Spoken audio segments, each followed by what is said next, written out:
Hello NEET aspirants, मैं हूं doctor साक्षी Pandey Kaushalya academy से। आज मैं डिस्कस करने वाली हूं नीट फेज़ 2 रजिस्ट्रेशन के बारे में। अब कुछ बच्चों को ये डाउट होगा कि ये नीट फेज़ 2 क्या है। तो बेटा नीट फेज़ 2 सिर्फ कंटिन्यूएशन है हमारे नीट 2021 वाले जो स्टूडेंट्स थे जिन्होंने नीट 2021 एग्ज़ाम दिया है, एप्लीकेशन फॉर्म भरा है। बस उसके बाद और भी कुछ डिटेल्स चाहिए जो हमको फिल करनी है, वही है नीट फेज़ 2। इसका मतलब ये नहीं है कि ये दोबारा मौका है आपको एग्ज़ाम देने का, ये बस दोबारा मौका है आपको अपने एप्लीकेशन फॉर्म में करेक्शन करने का और डिटेल्स ऐड करने का। ठीक है, अब इसके लिए हमको क्या करना पड़ेगा, तो हम जाएंगे एनटीए की वेबसाइट पे। एनटीए की वेबसाइट क्या है, तो neet.nta.nic.in। जब हम वेबसाइट पे जाएंगे तो हमको एक नोटिफिकेशन मिलेगा जिसमें न्यू पब्लिश हुआ होगा नोटिफिकेशन, जिसमें डिटेल्स होंगे हमारी फेज़ 2 के बारे में। अब क्या डिटेल दिखेगी आपको, तो वो मैं आपको दिखाती हूँ क्या डिटेल दिखेगी। ठीक है, पब्लिक नोटिस ये कब इशू हुआ है, तो 1 अक्टूबर को। ठीक है, अब सब्जेक्ट क्या है हमारा, मेन ये नोटिस किस चीज़ के लिए है, तो इसका मतलब है कि आपको सेकेंड फेज़ का फॉर्म फिल करना है और फर्स्ट फेज़ का करेक्शन करना है। ठीक है, जो आपने नीट का फॉर्म फिल किया उसका फर्स्ट फेज़ का आप करेक्शन कर सकते हो और सेकंड फेज़ का फॉर्म फिल कर सकते हो। तो करेक्शन क्या करना है भाई, जैसे फॉर एग्जांपल हमारे इकोनॉमिकली वीकर सेक्शन को ले लो। कुछ बच्चे ऐसे हैं जिनके पास अभी सर्टिफिकेट बन के आया होगा, लेकिन जब उन्होंने एग्जाम के लिए अप्लाई किया था तब उनके पास सर्टिफिकेट नहीं था, तो तब उन लोगों ने डाला नहीं था अपना इकोनॉमिकली वीकर सेक्शन में नाम। अब उनके पास सर्टिफिकेट है तो वो अपडेट कर सकते हैं, अपना नाम डाल सकते हैं। ये तो बात हो गई करेक्शन के बारे में। अब क्या मैम इसके लिए अलग से फीस देनी पड़ेगी, तो नहीं बेटा, क्योंकि ये आपके एप्लीकेशन फॉर्म का कंटिन्यूएशन है तो आपको इसकी कोई फीस नहीं देनी पड़ेगी। अब आप जब एप्लीकेशन फॉर्म ऑलरेडी भर चुके हो, आपने उसमें अपनी डिटेल्स डाल दी थी, आपने अपना थंब इम्प्रेशन डाला था, सिग्नेचर डाला था, फोटोग्राफ्स डाले थे, सारी चीज़ें, 12th का डिटेल डाला था, मार्क्स डाले थे, जब सब कुछ आप डाल चुके हो, एप्लीकेशन भर चुके हो, उसका फ़ी भी आपने पे कर दिया है, तो ये बस उसका कंप्लीशन मान के चलो कि हाँ अब आपको कंप्लीट करना है अपने उस फॉर्म को।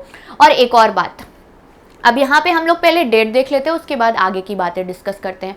डेट क्या है बेटा, तो ये फॉर्म हमारा जो है वो रिलीज़ हुआ है कल, यानी 1 अक्टूबर को।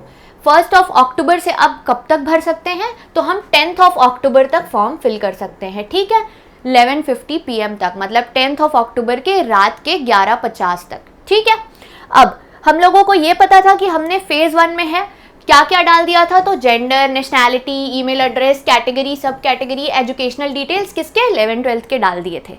10th के बारे में तो नहीं डाला था हमने, अपने पेरेंट्स के ऑक्यूपेशन के बारे में नहीं डाला था, अपने पेरेंट्स की एनुअल इनकम नहीं डाली थी, और बहुत सारे डॉक्यूमेंट्स हैं जिसके बारे में मैं डिस्कस करूंगी जो आप लोगों को अब चाहिए होंगे।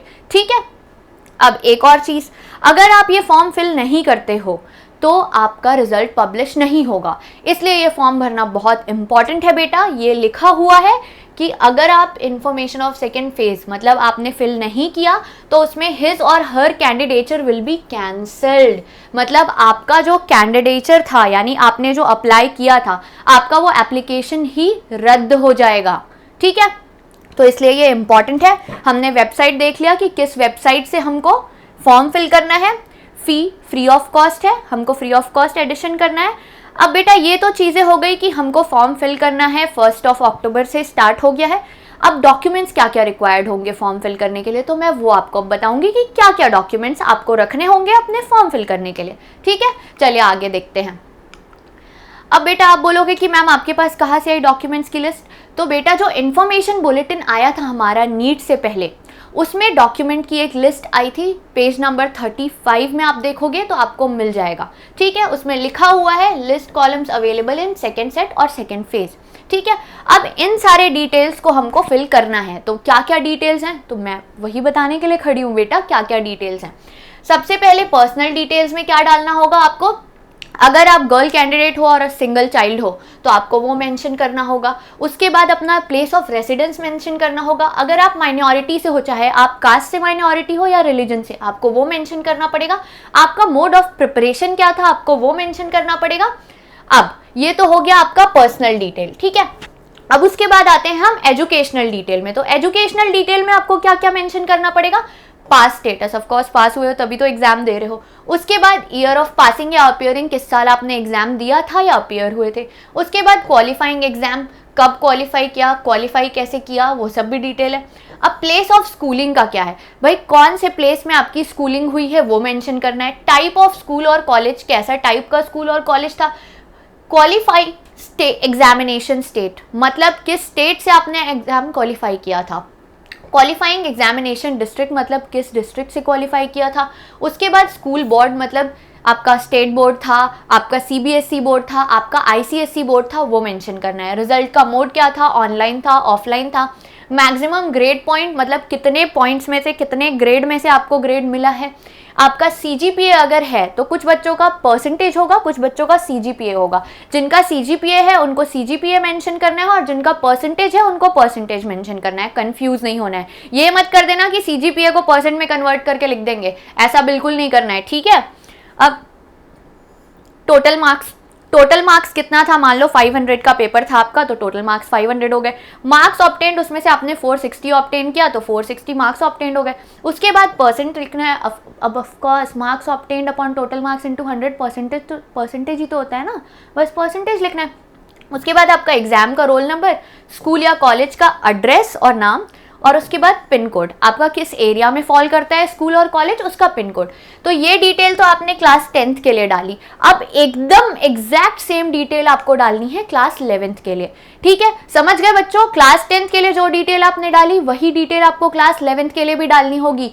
अब कुछ बच्चे अगर ये सोच रहे हैं कि उनके पास उनका रिजल्ट ही नहीं है क्योंकि होम बोर्ड होता है 11th का, तो आप स्कूल जाओ, स्कूल से अपना रिजल्ट निकलवाओ। उसके बाद आप जब तक रिजल्ट अपना अपडेट नहीं करते हो, अपने रिजल्ट के सारे डिटेल्स नहीं डालते हो, आपका फॉर्म एक्सेप्ट नहीं होगा। इसलिए ये इंपॉर्टेंट है, ठीक है बेटा। अब आगे चलते हैं। अब डॉक्यूमेंट्स हमने देख लिए। अब इतना 10th और 11th हो गया। अब उसके बाद हम पेरेंट्स पे आएंगे और एडिशनल डिटेल्स पे, ठीक है। अब आते हैं एडिशनल डिटेल्स पे। तो एडिशनल डिटेल में हमको क्या मेंशन करना है, प्लेस ऑफ बर्थ, आप कहाँ पैदा हुए, किस स्टेट में पैदा हुए और किस डिस्ट्रिक्ट में पैदा हुए, ठीक है। उसके बाद हम आते हैं पेरेंट्स की इनकम डिटेल्स पे। तो सबसे पहले तो आपको उनका क्वालिफिकेशन, मतलब कहाँ तक पढ़े हैं आपके पेरेंट्स, उसके बाद उनका ऑक्यूपेशन, एनुअल इनकम, ये तीनों चीज़ें मेंशन करनी होगी। पेरेंट्स में फादर मदर दोनों का करना होगा, और इन केस आपने फादर और मदर एज अ गार्जियन नहीं डाला है, किसी और को अपना गार्जियन डाला है, तो उनका भी सेम इन्फॉर्मेशन आपको डालना पड़ेगा, एनुअल इनकम, क्वालिफिकेशन और ऑक्यूपेशन, ठीक है। उसके बाद हम क्या कर रहे हैं, डॉक्यूमेंट्स अपलोड। और एनुअल इनकम में एक और बात मैं आपको बता दूं, जो बिजनेस वाले लोग होते हैं उनका टर्नओवर होता है। एनुअल इनकम वही है जितने का आपके पेरेंट्स टैक्स पे कर रहे हैं, तो आपको ये अमाउंट ध्यान में रख के पुट करना है, ठीक है। उसके बाद अपलोडिंग डॉक्यूमेंट्स। तो डॉक्यूमेंट्स क्या क्या डालने हैं, अगर आपके पास कैटेगरी है तो आपका कैटेगरी सर्टिफिकेट, अगर आप बेंचमार्क डिसेबिलिटी वाले हो तो आपको अपना डिसेबिलिटी का सर्टिफिकेट अपलोड करना है।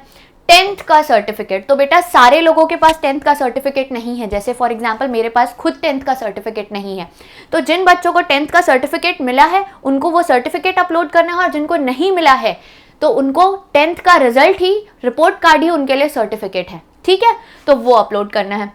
फिर सिटीजनशिप। अब सिटीजनशिप आप बोलोगे हम तो इंडियन हैं, हमको कहाँ से सिटीजनशिप सर्टिफिकेट अपलोड करना पड़ेगा, तो नहीं बेटा, ये आप लोगों के लिए नहीं है, ये उन बच्चों के लिए है जो इंडिया में नहीं पढ़ रहे हैं, इंडिया के बाहर के लोग हैं, इंडिया के बाहर के लोग यहाँ एग्जाम दे रहे हैं, उनको ये सर्टिफिकेट अपलोड करना है, ठीक है। अब ये तो हो गया डॉक्यूमेंट्स। अब जब डॉक्यूमेंट्स हमने अपने पास रख लिए तो अब हम जाएंगे रजिस्ट्रेशन करने। तो जब हम रजिस्ट्रेशन विंडो ओपन करेंगे तो हमको ऐसा कुछ दिखाई देगा, ठीक है। अब इसमें क्लियरली मेंशन रहेगा only registered candidates can sign in, मतलब वही बच्चे साइन इन कर सकते हैं जो रजिस्टर कर चुके हैं नीट 2021 के लिए, जिन्होंने एग्जाम दे दिया है, जिनका एप्लीकेशन फॉर्म सबमिट हो चुका है, एक्सेप्ट हो चुका है। अब उनका रिजल्ट आएगा इस फॉर्म के बाद, ठीक है। एप्लीकेशन फॉर्म हम लोगों को पता है, हम एप्लीकेशन फॉर्म भर रहे हैं नीट यूजी 2021 का। अब एप्लीकेशन नंबर और पासवर्ड बेटा आप लोगों को मेल में आया होगा जब आपने एप्लीकेशन फॉर्म फिल किया था, वही सेम एप्लीकेशन नंबर और पासवर्ड आप लोगों को अपलोड करना है। उसके साथ साथ ये सिक्योरिटी पिन डालनी है, ठीक है बेटा। अब जब आप इसको कर लोगे, ये साइन इन करने के बाद आपके पास दो चीजें रहेंगी। आपको अपना फेज 1 का एप्लीकेशन फॉर्म करेक्ट करने का ऑप्शन मिलेगा, मतलब आपको एक बार अपना पूरा एप्लीकेशन फॉर्म क्रॉस चेक करना है। फेज 1 का क्रॉस चेक करने के बाद अगर आपको कोई मिस्टेक दिखती है या आपको कोई करेक्शन करना है तो वो आप करोगे। उसके बाद आप फेज 2 का रजिस्ट्रेशन करोगे। और बहुत ध्यान से करना है बच्चों, अपने साथ साथ किसी एक को बिठा के रखना जो साथ में क्रॉस चेक करे आपका फॉर्म, क्योंकि कभी कभी हम सबकॉन्शियस माइंड में ना भूल जाते हैं ये सारी चीज़ें। कुछ चीज़ें ऐसी होती है जो बाय मिस्टेक, मतलब लाइक हम उसमें गलती कर ही नहीं सकते, फिर भी गलती हो जाती है यार, तो ऐसा नहीं करना है, ठीक है। रिस्क नहीं लेना है, क्योंकि ये बहुत इंपॉर्टेंट है, इसके बिना तो बेटा कुछ नहीं होने वाला है आगे। तो अच्छे से फॉर्म फिल करिए। All the best for your college. Thank you so much. और काउंसलिंग से रिलेटेड बाकी डिटेल्स जानने के लिए मेरे चैनल को सब्सक्राइब करिए, कौशल्या अकेडमी। Thank you.